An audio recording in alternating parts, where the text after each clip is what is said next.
ಇದು ನನ್ನೂರು ಎಲ್ಲಾರು ನನ್ನೋರು, ಇದು ನನ್ನೂರು ಎಲ್ಲಾರು ನನ್ನೋರು, ಇರೋರು ಇರದೋರು ಎಲ್ಲಾರು ನನ್ನ ಬಂಧು ಬಾಂಧವರು. ನಾನು ದಾನರವಿ ಅಂತೇಳಿ ಕೇರ್ಪೇಟೆ ತಾಲೂಕು ಕೈಗೊನಹಳ್ಳಿ ಗ್ರಾಮದ ನಿವಾಸಿ ಮತ್ತು ಮಂಡ್ಯ ಜಿಲ್ಲೆಯ ಮನ್ಮೂರು ಡೈರೆಕ್ಟರ್ ಕಾರ್ಯನಿರ್ವಹಿಸ್ತಾ ಇದ್ದೀನಿ. ನನ್ನ ವೈಯಕ್ತಿಕ ಜೀವನ ಮತ್ತು ರಾಜಕೀಯ ಜೀವನನ ನಿಮ್ಮ ಮುಂದೆ ಎಲ್ಲರನ್ನೂ ತಿಳಿಸ್ತಾ ಇದ್ದೀನಿ. ನೇರ ಮಾತು, ದಿಟ್ಟ ಹೆಜ್ಜೆ, ಹೋದ ಕಡೆ ಬಂದ ಕಡೆಯೆಲ್ಲ ಜೈಕಾರ ಹಾಕೋಕೆ ತಮ್ಮ ಕಾರಿನ ತುಂಬೆಲ್ಲ ಯುವಕರಿಲ್ಲ. ಬದಲಿಗೆ ನಂಬಿರುವ ಯುವಕರಿಗೆ ಉದ್ಯೋಗ ಕಲ್ಪಿಸಿ ಜೀವನ ಕಟ್ಟಿಕೊಡುವ ಹಂಬಲ. ತಮ್ಮ ಬಳಿ ಬರುವ ಜನರಿಗೆ ನೇರ ಉತ್ತರ. ಸುಳ್ಳು ಆಶ್ವಾಸನೆಗಳಿಲ್ಲ, ಪೊಳ್ಳು ಭರವಸೆಗಳಿಲ್ಲ. ತಮ್ಮ ಪರಿಮಿತಿಯಲ್ಲಿ ಮಾಡಿಕೊಡಲಾಗುವ ಯಾವುದೇ ಕೆಲಸ ಕಾರ್ಯಗಳಿಗೆ ರಾಜಿ ಇಲ್ಲ. ಹೊಗಳಿದರೆ ಹಿಗ್ಗೊಲ್ಲ, ತೆಗಳಿದರೆ ಬಗ್ಗೊಲ್ಲ. ಮೇಲ್ಪಂಕ್ತಿಯ ನಾಯಕರ ಶಂಖದಿಂದ ಬರುವ ತೀರ್ಥ ಕುಡಿಯುವ ಗೋಜೇ ಇಲ್ಲ. ಆಡಂಬರವಂತೂ ಮೊದಲೇ ಇಲ್ಲ. ಸಂಸ್ಕಾರವೇ ಆಭರಣವಾದ್ರೆ ಜನರನ್ನ ಜಾಗೃತರನ್ನಾಗಿ ಮಾಡೋದೇ ನಿತ್ಯ ಕಾಯಕ.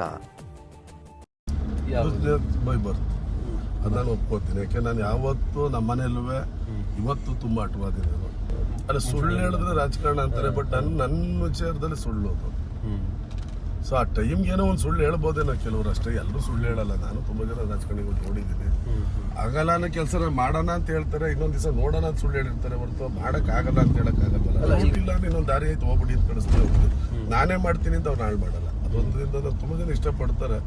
ಸೊ ನಾವು ಯಾಕೆ ಸ್ಟ್ರೈಟಾಗಿ ಯಾವುದನ್ನ ಹೇಳ್ತೀವಿ, ಇಷ್ಟಪಡೋದನ್ನ ಯಾಕೆ ಕ್ಯಾರಿ ಮಾಡ್ಬಾರ್ದು ಅಂತ ಮಾಡ್ತಾ ಇದ್ದೀನಿ. ಜಾಸ್ತಿ ಎಳೆಯೋದು ಇಲ್ಲ ಕೆಲಸ, ಅದರಿಂದ ಬೀಳಬಾರ್ದು.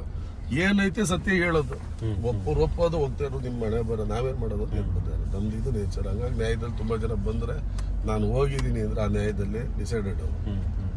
ಸುಳ್ಳು ಹೇಳೋಕ್ಕೆ ಚಾನ್ಸ್ ಇಲ್ಲ. ಇವತ್ತೇನೋ ಒಂದು ತೀರ್ಮಾನ ಮಾಡ್ಕೊಳ್ಳಿ ಅನ್ನೋ ಮಟ್ಟಿಗೆ ಬರ್ತಾರೆ, ಅದೊಂದು ಖುಷಿ ಐತಿ. ನೇರ ನಿಷ್ಠೂರ ಮಾತುಗಳಿದ್ದರೂ ಸಹ ಅದ್ಯಾಗೋ ಗೊತ್ತಿಲ್ಲ, ಜನರಿಟ್ಟಿರುವ ಪ್ರೀತಿ ಕಿಂಚಿತ್ತೂ ಕಡಿಮೆಯಾಗಿಲ್ಲ. ಇವರು ಜನರ ಮೇಲಿಟ್ಟಿರುವ ಪ್ರೀತಿ ಎಷ್ಟಿದೆಯೋ ಅದಕ್ಕಿಂತ ಮಿಗಿಲಾಗಿ ಜನರು ಇವರ ಮೇಲೆ ಅದಮ್ಯ ವಿಶ್ವಾಸವಿರಿಸಿದ್ದಾರೆ. ತಮ್ಮ ನಾಯಕನನ್ನ ತಾವೇ ಕಂಡುಕೊಂಡಿದ್ದಾರೆ. ಹೋದ ಕಡೆ ಬಂದ ಕಡೆಯೆಲ್ಲ ಗ್ರಾಮೀಣ ಭಾಗದ ಸಹೋದರಿಯರು, ವೃದ್ಧೆಯರು ತಾಯಿ ಮನಸ್ಸಿಂದ ಮನಸ್ಸಿಟ್ಟು ಹಾರೈಸುತ್ತಾರೆ. ಲಾಲು ರವಿರವರನ್ನ ಇನ್ನೂ ದೊಡ್ಡ ಮಟ್ಟದಲ್ಲಿ ಕಾಣಬೇಕು ಎಂಬ ಇಂಗಿತವನ್ನು ಹೊರಹಾಕಿದ್ದಾರೆ. ಸಾದ್ರೆ ಕೆಟ್ರೆ ಎಂತನಾರ ತಾಯಿ ಅವ್ರು ಬಂದು ಮಕ ನೋಡ್ಕೊಂಡೆ ಹೋಗ್ಬೇಕು. ನೀವು ನಾವು ಅಂತೇನಿಲ್ಲ, ಒಂದು ಹೂವು ನೋಡಿದ್ರೆ ಸಾಕು. ಎಂತ ಕೆಲಸ ಏನಾರ ಅವ್ರು ಬಂದಮೇಲೆ ಎಲ್ಲ ಯೂಸ್ ಮಾಡಿದ್ರು ತುಂಬ, ಎಲ್ಲರೂ ಜನಕ್ಕೆಲ್ಲ ರವೀಣ ನಿಂತ್ಕೊಂಡ್ರೆ ಯಾವತ್ತು ಸೋಲಾಗಿ ಮೇಲೆ ನಿಂತ್ಕೊಂಡ್ರೆ ಹಾಗೆ ಆಯ್ತದೆ. ಚೆನ್ನಾಗಿದ್ವಿ. ಅವರು ಮನ್ಮಲ್ಲು ನಿರ್ದೇಶಕರಾಗಿ ನಿಂತ್ಕೊಂಡ ಮೇಲೆ ಸೋಲಿಲು ಸರದಾರ ಅಂತಾನೆ ಬಂದರೂ ಬರ್ಬೋದು. ಸ್ವಲ್ಪ ಐತೆ ಸರ್. ಈಗ ಮಂಜಣ್ಣವ್ರ ಎಮ್.ಎಲ್.ಎ ಆದ್ಮೇಲೆ ಮುಂದಿನ ಸರಿಗೆ ಎಮ್.ಎಲ್.ಎ ಫೈಟ್ ಮಾಡಿದ್ರು ಅವ್ರನ್ನ ಚಾಲೆಂಜ್ ಜಾಸ್ತಿ. 23ರಲ್ಲಿ ತುಂಬ ಜನ ಹೇಳಿದ್ರು, ಕೆಲವರು ಬೇಸರ ಆಯಿತು, ಒಂದು ಪಾರ್ಟಿ ಬಿಟ್ಟೆ. ಇವತ್ತು ಆ ಪಾರ್ಟಿಯವ್ರ ಜೊತೆ ಎಲ್ಲರ ಜೊತೆ ವಿಶ್ವಾಸದಲ್ಲೇ ಇದ್ದೀನಿ. ಕೆಲವರು 3-4 ಜನ ಬಿಟ್ಟರೆ. ಸೊ ಈ ಪಾರ್ಟಿಲಿ ಬಂದೆ ಮಂಜುಗೂ ಬರ್ಬೇಕಾದ್ರೆ ನಾನು ಬರ್ಜಿದಾರ ಅಂತೇಳಿ ಕೆಲವರು ಇಲ್ಲೂ ಬೇಸರ ವ್ಯಕ್ತಪಡಿಸ್ತಾರೆ. ಸೊ ನನಗೆ ಗೊತ್ತಿಲ್ಲ ನಾನು ಎಮ್.ಎಲ್.ಎ ಆಗ್ತೀನೋ ಇಲ್ಲ, ಅದು ನನ್ನ ಆಸೆ ಇಲ್ಲ. ಅಂದಾಗ ನಮಗೆ ಒಂದು ಕೆಲಸ ಮಾಡ್ತಾ ಇರೋದ್ರ ಅವ್ರ ಅಭಿಪ್ರಾಯಗಳು ತಗೋತೀವಿ. ಬಟ್ ಗೊತ್ತಿಲ್ಲ ನನ್ನ ಹಣೆ ಬರದಲ್ಲಿ ಏನು ಬರೆದಿದ್ದೀವಿ ಅದು ಗೊತ್ತಿಲ್ಲ. ಅವತ್ತು ನಾಯಕರುಗಳು ಗುರುತಿಸಿ ಒಂದು ಅವಕಾಶ ಕೊಟ್ಟರೆ ಖಂಡಿತ ಅವಕಾಶ ಬಂದಾಗ ನಿಮ್ಮ ಜೊತೆಲಿ ಇರ್ತೀನಿ, ನೀವೆಲ್ಲ ನನ್ನ ಜೊತೆಲಿ ಇರ್ತೀನಿ ಅಂತ ಅಂದ್ಕೊಂಡು ನಾನು ಖಂಡಿತ ಮಾಡೋ ಕೆಲಸ ಮಾಡ್ಕೊಂಡು ಹೋಗ್ತಾ ಇದ್ದೀನಿ. ನಾನು ಏನು ಮಾಡ್ತಾಯಿದ್ದೀನಿ ನಿಮಗೆಲ್ಲ ತಲುಪ್ತಾನೆ ಇದೆ. ಪ್ರತಿ ಹಳ್ಳಿಗೆ ಬರ್ತೀನಿ. ಹಾಗಾಗಿ ನನ್ನ ವಿಚಾರ ಯಾರಿಗೂ ಹೇಳ್ಬೇಕಾಗಿಲ್ಲ, ಇನ್ನೊಬ್ಬರ ಮುಖಾಂತರ ಅದು ಹಳ್ಳಿಲೇ ಹೇಳ್ತಾರೆ. ಸೊ ಅದನ್ನು ನಾನು ನಮ್ಮ ಅಕ್ಕ ತಂಗಿರಿರ್ಬೋದು, ನನ್ನ ಸ್ನೇಹಿತರು ಇರ್ಬೋದು, ನನ್ನ ಜೊತೆಲಿರೋಂಥ ಹಿತೈಷಿಗಳಿರ್ಬೋದು, ಎಲ್ಲರೂ ನನ್ನ ತೀರ ಹತ್ರದಿಂದ ಎಲ್ಲ ನಾನು ಬೆಳೆಸ್ತಾರೆ. ಮತ್ತೆ ನಾವು ಬಂಗಾರ ನೋಡ್ಬೋದಾ? ನೋಡ್ಬೇಕಾ? ರಾಜ ಹೆತ್ತ ಮಗನೇ, ರಾಜ್ಯ ಕಾಯುವವನೇ, 100 ಕಾಲ ಬಾಳುನೇ ನಮ್ಮ ಮನೆ ಮಗನೇ, ನಿನ್ನ ಹೆಸರೇ ಇಲ್ಲಿ ನಿತ್ಯ ಫಸಲು. ಇದಲ್ಲವೇ ಒಬ್ಬ ಜನನಾಯಕನಿಗೆ ಇರಬೇಕಾದ ಗುಣಗಳು? ಇದಲ್ಲವೇ ತಮ್ಮನ್ನು ನಂಬಿದ ಜನರಿಗೆ ಮಾಡಬೇಕಾದ ಕರ್ತವ್ಯ? ಮೌಲ್ಯಯುತ ಸಮಾಜ ನಿರ್ಮಾಣಕ್ಕೆ ಪ್ರಜ್ಞಾವಂತ ನಾಯಕರೇ ಅಡಿಪಾಯ. ಅಂತಹ ಮೌಲ್ಯಯುತ ಸಮಾಜ ನಿರ್ಮಾಣದ ಪಂಕ್ತಿಯಲ್ಲಿ ಬರುವ ಡಾಲು ರವಿರವರು ಇದಕ್ಕೆ ಹೊರತಾಗಿಲ್ಲ. ಅದಕ್ಕಾಗಿಯೇ ಹೋದ ಕಡೆ ಬಂದ ಕಡೆಯೆಲ್ಲ ಜನ ಬೆಂಬಲದ ಜೊತೆಗೆ ನಾಯಕರುಗಳು ಕೂಡ ಮೆಚ್ಚುಗೆ ವ್ಯಕ್ತಪಡಿಸೋರು. ಸೋಷಿಯಲ್ ಆಗಿ ಯಾವುದೇ ಕಷ್ಟ ಸುಖಕ್ಕೂ ಸ್ಪಂದಿಸ್ತಾರೆ. ಬಹುಶಃ ಇದಕ್ಕೆಲ್ಲ ಕಾರಣವಾಗಿರೋದು ಕಾಮಧೇನು ಹಾಗೂ ಡಾಲು ರವಿರವರ ಅವಿನಾಭಾವ ಸಂಬಂಧ ಎಂದರೆ ತಪ್ಪಾಗಲ್ಲ. ಕೆಆರ್ಪೇಟೆ ತಾಲೂಕಿನಲ್ಲಿ ಗ್ರಾಮೀಣ ಭಾಗದ ಎಲ್ಲ ವರ್ಗದ ಜನರು ಹೈನುಗಾರಿಕೆ ಉದ್ಯಮವನ್ನು ಕಂಡುಕೊಂಡು ನೆಮ್ಮದಿಯ ನಿಟ್ಟುಸಿರು ಬಿಟ್ಟಿದ್ದಾರೆ.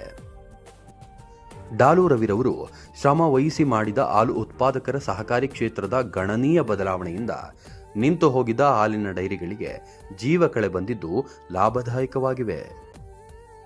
ತಾಲೂಕಿನಲ್ಲಿ ಹೊಸದಾಗಿ 100 ಮಡಿಯಾಗಿವೆ ಹಾಲು ಉತ್ಪಾದಕರ ಸಹಕಾರ ಸಂಘಗಳು. ಇರುವ ಅಧಿಕಾರ ಪರಿಮಿತಿಯಲ್ಲೇ ಜನರ ನಾಡಿಮಿಡಿತವಾಗಿ ಟೊಂಕ ಕಟ್ಟಿ ನಿತ್ಯ ಎಲ್ಲ ಹಾಲು ಉತ್ಪಾದಕರ ಸಹಕಾರ ಸಂಘಗಳಿಗೆ ಭೇಟಿ ನೀಡಿ ಅವರ ಕಷ್ಟ ಕಾರ್ಪಣ್ಯಗಳಿಗೆ ಧನಿಯಾಗಿ ಗ್ರಾಮೀಣ ಭಾಗದ ಜನರಿಗೆ ಭರವಸೆಯ ನಾಯಕರಾಗಿದ್ದಾರೆ. ನಾಟಿ ಹೆಸರು ತಮಾಷೆಗೆ ಹೇಳ್ತಾ ಇಲ್ಲ. ಅಟ್ಲೀಸ್ಟ್ ನಿಮ್ಮನೇಲಿ 2-3 ಹೊಸ ನಮ್ಮ ಸುರೇಶ್ ಕಟ್ಟವನೆ, ನಮ್ಮ ಮೇಡಮ್ ಅವರು ಮಾಸ್ಟರ್ ಡಿಗ್ರಿ ಓದ್ತವ್ರೆ. ಒಂದು ನಾಟಿ ಹೆಸರು ಕಟ್ಕೊಂಡು ನೀವು ಕುಡಿಯೋಕ್ತಲ್ಲಿ ನಿಮ್ಗೆ 4 ಜನ ನಾವು ಹೇಳ್ತೀವಿ ನೋಡಿ, ಸುರೇಶ ಕುಡಿದಿಗೆ ಆರೋಗ್ಯ ಆಗೋದು. ಯಾಕೆಂದ್ರೆ ಡಾಕ್ಟರ್ ಹೇಳೋದು ಕ್ಯಾಲ್ಸಿಯಂ ಬೇಕು ಅಂದ್ರೆ ಹಾಲು ಕುಡೀರಿ ಅಂತಾರೆ. ನಿಮ್ಗೆಲ್ಲ ಮಣ್ಣು ನೋವು ಬಂದಾಗ, ಕೈಗ ಮೂಳೆ ನೋವು ಬಂದಾಗ ಹೋದಾಗ ಡಾಕ್ಟರ್ ಕೊಡೋದೇ ಪೌಡರ್ ಡಬ್ಬ ಕೊಡ್ತಾರೆ. ಆ ಡಬ್ಬಕ್ಕೆ ಏನ್ ಹಾಕೋ ಕುಡೀರಿ ಅಂತ ಕೊಡ್ತಾರೆ. ಅದ್ರಲ್ಲಿ ಐರನ್ ಕಂಟೆಂಟ್ ಪೌಡರ್ ಇರ್ತದೆ ಹೊರತು ಕ್ಯಾಲ್ಸಿಯಂ ಆಗಿರೋದೇ ಈ ಹಾಲಲ್ಲಿ. ಅದೃಷ್ಟನಾಗೇನು ನನ್ನ ಅದೇ ಟೈಮ್ಗೆ ಸಹಕಾರಿ ಕ್ಷೇತ್ರದಲ್ಲಿದ್ದಂಥ ಮಾಜಿ ಸ್ಪೀಕರ್ ಕೃಷ್ಣಪ್ಪನವರು KBC ಅವ್ರ ಜೊತೆ ಸೇರಿದ್ರು. ಸೊ ನನ್ನ ಅದೃಷ್ಟ ಅಂತ ಅನ್ಕೋತೀನಿ, ಇಬ್ರು ಒಟ್ಟಾಗಿದ್ದ ಆ ಟೈಮಲ್ಲಿ. ಆಗ ನನ್ನನ್ನು ಕರೆದು ಗುರುತಿಸಿ KB ಚಂದ್ರಶೇಖರ್ ಅವ್ರ ಬಣದಿಂದ ನನ್ನ KBC ಅವರು ನನ್ನ ಕ್ಯಾಂಡಿಡೇಟ್ ಮಾಡಿದ್ರು. ಅವ್ರ ಬಣದಿಂದ ಮಾಜಿ ಸ್ಪೀಕರ್ ಕೃಷ್ಣಪ್ಪ ಅವ್ರ ಬಣದಿಂದ ಅಂಬರೀಶ್ ಅವರು ಕ್ಯಾಂಡಿಡೇಟ್ ಮಾಡಿದ್ರು. ಇಬ್ಬರು ಕಷ್ಟಪಟ್ಟು ನಮ್ಮಿಬ್ರನ್ನ ಅವ್ರ ಜೊತೆಯಲ್ಲಿ ನನಗೆ ತುಂಬ ಜನ ತುಂಬ ಹಾರ್ಡ್ ವರ್ಕ್ ಮಾಡಿದ್ರು ಆ ಟೈಮಲ್ಲಿ. ಆ ಮಾಡಿದಾಗ ನನ್ನ ಮೊದಲನೇ ಚುನಾವಣೆ ನನಗೆ ಆ್ಯಕ್ಚುಲಿ ಡೈರಿ ಲೈನೇ ಗೊತ್ತಿರಲಿಲ್ಲ. ನಮಗೇನಿತ್ತು, ಆ ಸರ್ಕಲ್ ಒಂದು ಪಕ್ಷದ ಸೀಮಿತವಾಗಿರುತ್ತೆ. ಅಲ್ಲಿ 1 ಸೀಟು ಬಿಡು ನನ್ನ ಭಾಗನ ಗೆಲ್ಲಿಸ್ಕೊಟ್ರು. ಅಲ್ಲಿ ಪಯಣ ರಾಜಕಾರಣದ ಪ್ರಥಮ ಪರೀಕ್ಷೆ ಜನಾಭಿಮತ ಅಲ್ಲಿಂದ ಶುರು ಆಯಿತು. 2013 ನಾನು ಫಸ್ಟ್ ಚುನಾವಣೆ ಫೇಸ್ ಮಾಡಿದ್ದು. ಸೊ ಫೇಸ್ ಮಾಡಿದ್ಮೇಲೆ ನಾನು 14ರಲ್ಲಿ ಮನ್ಮೂಲ್ ಬಂತು. ಮನ್ಮೂಲಲ್ಲಿ ನನಗೆ ಒಳ್ಳೆ ರಿಸಲ್ಟ್ ಕೊಟ್ಟರು. ಸೊ ಕೊಟ್ಟ ಮೇಲೆ ನಾನು ಅದನ್ನು ಯಾವ ರೀತಿ ಮಾಡ್ಬೋದು ಅನ್ನೋದನ್ನೆಲ್ಲ ತಿಳ್ಕೊಂಡು ಜನರ ಜೊತೆ ಜನರಲ್ ಬಾಡಿ ಅಟೆಂಡ್ ಮಾಡೋದು, ಅಲ್ಲಿ ಮಾಹಿತಿ ತಗೊಳ್ಳೋದು. ಅದನ್ನು ನೀವು ಹೆಂಗೆ ಈಗ ಎಲ್ಲನೂ ಬರ್ಕೋತೀರ ಆ ಥರ ನಾನು ರಿಮೈಂಡರ್ ಆಗಿ ಬರ್ಕೊಳ್ಳೋ ಜಾಸ್ತಿ ಇದ್ದಾಗ ಅದನ್ನೆಲ್ಲ ತಗೊಂಡು ಬೋರ್ಡ್ ಸಬ್ಜೆಕ್ಟ್ ಮಾಡಿ ಅದನ್ನು ರಿಪೋರ್ಟ್ ವಾಪಸ್ಸು ಜನಗಳಿಗೂ ಇನ್ಶೂರೆನ್ಸ್ ಇರಲಿಲ್ಲ. ಅವೆಲ್ಲ ನಾನು ತುಂಬ ಜನ ನನ್ನ ಜೊತೆ ಡೈರೆಕ್ಟ್ ಕೋಆಪ್ರೇಷನ್ ಮಾಡಿದಾಗ ತುಂಬ 5,000 ಇದ್ದಿದ್ದು 15,000 ಬಂದಿದೆ. ಇನ್ಸೆಂಟಿವ್ 5 ಪೈಸೆ ಇದ್ದು 30 ಪೈಸೆ ಇದ್ದು, ಮಾಸ್ಟರ್ಸ್ಗಿಂತ ಜಾಸ್ತಿ ಇನ್ಸೆಂಟಿವ್ ಕೊಡ್ತೀವಿ. ಕಾರ್ಯದರ್ಶಿಗಳಿಗೆ 20 ಪೈಸೆ ಎಲ್ಲ ಕೊಡ್ತಾರೆ. ನಮ್ಮಲ್ಲಿ ಮಿಸ್ ಆಪರೇಷನ್ ಸ್ವಲ್ಪ ಅದಕ್ಕೆ ಕಮ್ಮಿ ಆಗಿದೆ. ಅದು ಜೊತೆಗೆ ಪ್ರತಿ ಹಳ್ಳಿಗೂ ಹೋದಾಗ ಒಂದು 50 ಜನ 100 ಜನ ಹೆಸರು ಹೇಳೋ ಮಟ್ಟಕ್ಕೆ ತಗೊಂಡೋಗ್ಬಿಡ್ತೀನಿ ನಾನು.